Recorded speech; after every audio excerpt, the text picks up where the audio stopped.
Welcome to Sexpertease. I'm your host and favorite sexpert, Rivera. Today we're talking about something I've noticed throughout my career in sexual health education. Sex is absolutely everywhere, yet actually talking about sex can still make people incredibly uncomfortable. We see sexuality in movies, advertising, music, social media, and entertainment constantly. But put two people in a room and ask them to honestly discuss their own sexual needs, and suddenly everything can feel awkward. That discomfort isn't unusual, and it doesn't necessarily mean someone is immature or unhealthy. Most of us were never really taught how to have these conversations. We may have learned anatomy, pregnancy prevention, or warnings about sexually transmitted infections, but that's very different from learning how to tell a partner what feels good, ask a question without being embarrassed, or communicate when something has changed. So today, I want to look at where that discomfort comes from and what we can actually do about it. We're going to talk about shame, culture, vulnerability, boundaries, relationships, misinformation, as well as sexual health. Because talking about sex doesn't have to be effortless overnight, but it can become healthier with practice. So, long before most people become sexually active, they're already absorbing messages about sex. Some families talk about it openly, while others avoid the topic completely. Some children hear that sex is dangerous, dirty, embarrassing, or something respectable people simply don't discuss. Even when no one says those things directly, silence can still communicate a message. Think about what happened in your home when sexuality came up on television. Did everyone suddenly become uncomfortable? Were questions answered calmly? Were they laughed at, ignored, or punished? Those small experiences teach us what subjects are safe to discuss, and we can carry those lessons into adulthood without consciously realizing it. Then we enter adult relationships, and suddenly we're expected to communicate openly about something that we spent years learning not to mention. That's a difficult transition. Understanding where your discomfort came from can help you recognize that awkwardness isn't necessarily a personal failure. Sometimes you're simply learning a communication skill that you were never given. Becoming an adult doesn't automatically erase sexual shame. Someone can intellectually believe that sexuality is normal while still experiencing embarrassment when discussing their own body, desires, history, or questions. That's because emotional beliefs often stay with us much longer than the ideas we've consciously rejected. Shame frequently sounds like, what will they think of me if I say this? Maybe someone worries they'll seem inexperienced, too interested in sex, not interested enough, or somehow different from what a partner expects. That fear can cause people to hide questions or preferences simply because they don't want to risk judgment. The problem is that shame grows in secrecy. When we never hear honest conversations, we assume everyone else has everything figured out. Shame-free education helps challenge that illusion by reminding people that questions, uncertainty, and changing needs are normal parts of being human. Our cultural environment also influences the way that we think about sexuality. Different communities have very different expectations around dating, around marriage, gender, modesty, pleasure, and what should or shouldn't be discussed publicly. Those beliefs don't simply disappear when someone enters a relationship. Gender expectations can create particular challenges. Some men may feel pressure to always know what they're doing or always want sex, while women may receive messages that openly expressing desire makes them inappropriate or less respectable. Those stereotypes, they hurt everyone because they replace honest individuality with predetermined roles. Cultural beliefs deserve thoughtful consideration. And this isn't about telling everyone that they need to approach sexuality the same way. The important question is whether the beliefs you've inherited actually align with your current values and relationships. Sometimes healthy adulthood means deciding consciously which lessons you want to keep and which ones no longer serve you. Another reason adults avoid sexual conversations is surprisingly simple. Nobody wants to feel like they don't know what they're doing. There's an expectation that adults should somehow already understand sex, that they should already understand relationships and their own bodies. And that can make asking basic questions feel pretty embarrassing. But pretending to know something doesn't actually create knowledge. It creates more room for misunderstanding. I've worked in sexual health education long enough to know that incredibly intelligent and capable adults can have questions about anatomy, contraception, STI transmission, communication, pleasure, or relationships that they simply never had an opportunity to ask.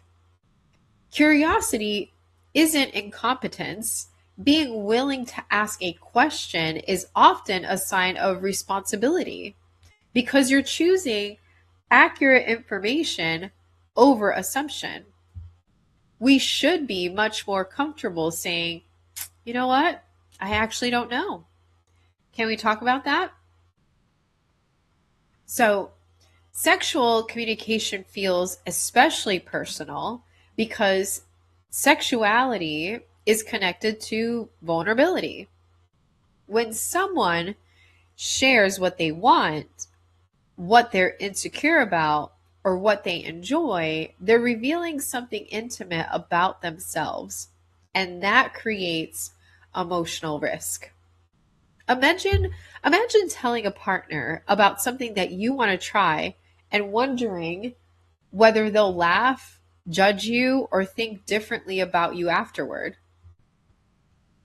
Even if the partner has never given you a reason to expect that reaction, the possibility alone can make someone remain silent. Desire and self esteem often become intertwined. Healthy intimacy requires enough emotional safety for vulnerability to exist. That doesn't mean every conversation will be perfectly comfortable.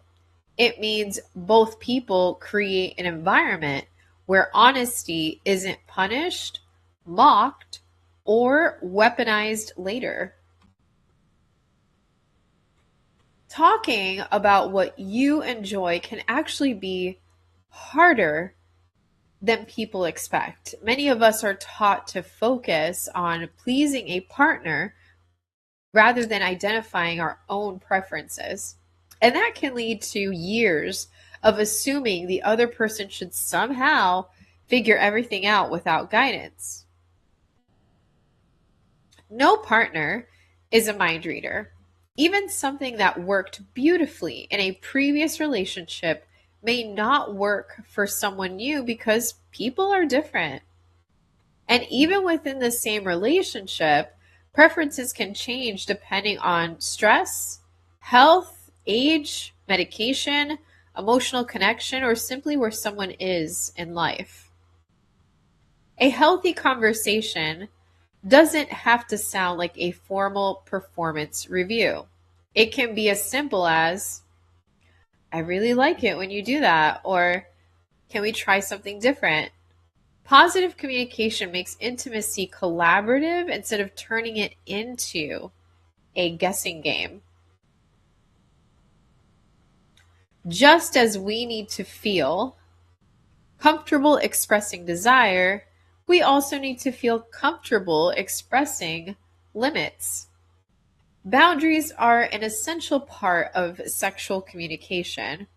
Saying no to something doesn't mean rejecting the other person as a whole. Consent also isn't one conversation that happens at the beginning of a relationship and then disappears. People are allowed to change their minds. Something someone enjoyed previously may not feel good today, and something they didn't want before may become something they're curious about later. Communication keeps consent current. A healthy partner shouldn't make you afraid to express discomfort. If someone responds to a boundary with guilt, pressure, anger, or punishment, that's not healthy sexual communication. This works best when both people know that honesty is safer than pretending. Being in a long-term relationship also doesn't automatically make sexual communication easier. In fact, sometimes familiarity creates assumptions. Couples may stop asking questions because they think they already know what their partner wants. And also people change. Desire can shift because of stress, because of parenting, because of hormones, medication, illness, aging, body image, work demands, or emotional changes in the relationship itself. So, what worked 5 years ago may not perfectly reflect what someone needs today. That's why sexual communication shouldn't only happen when something is wrong. Regular conversations about intimacy can reduce pressure because the topic becomes normal instead of becoming an emergency meeting every time that there's a problem. So, curiosity helps long term relationships continue evolving. Many people avoid giving sexual feedback because they're afraid of hurting their partner's confidence. That's understandable because nobody wants someone they care about to hear, you're doing everything wrong.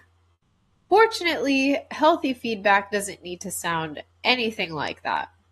There's a major difference between criticism and guidance.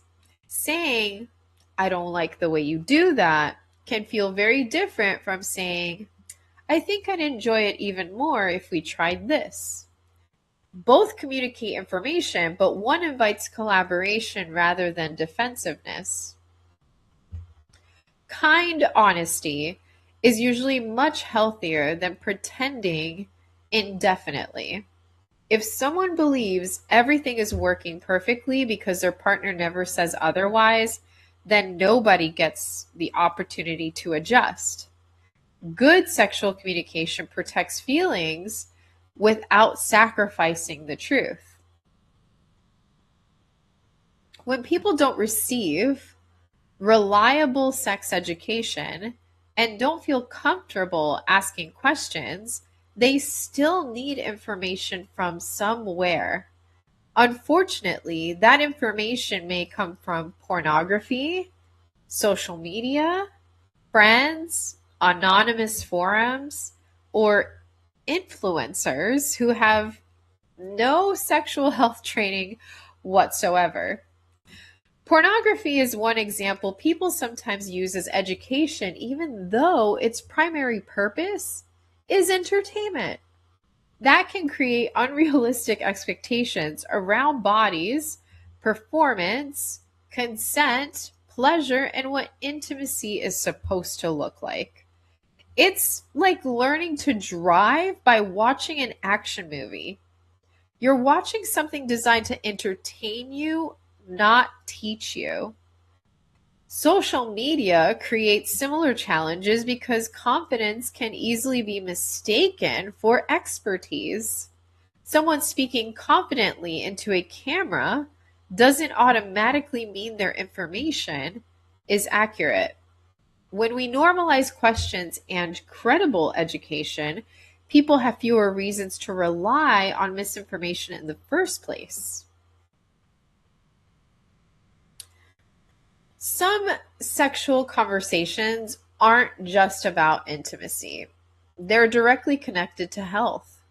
STI testing, contraception, barriers, pregnancy prevention, medications, health conditions, even sexual history can all be important conversations depending on the relationship. So avoiding them because they're uncomfortable doesn't remove the health considerations. People sometimes assume that asking about testing implies distrust. It doesn't have to. Two responsible adults can discuss sexual health because they care about one another's well being, not because either person is accusing the other of something. These conversations are also not one and done forever. Relationships change, health circumstances change, sexual practices can change. Responsible sexual health communication means being willing to revisit that information when it's relevant instead of assuming an old conversation covers every situation. If sexual conversations feel intimidating, don't begin with the hardest possible conversation at the worst possible moment. Choose a time when you're both relatively relaxed, have privacy, and aren't already in the middle of an argument or sexual encounter. Timing can make vulnerability a lot easier. Curiosity is also incredibly useful.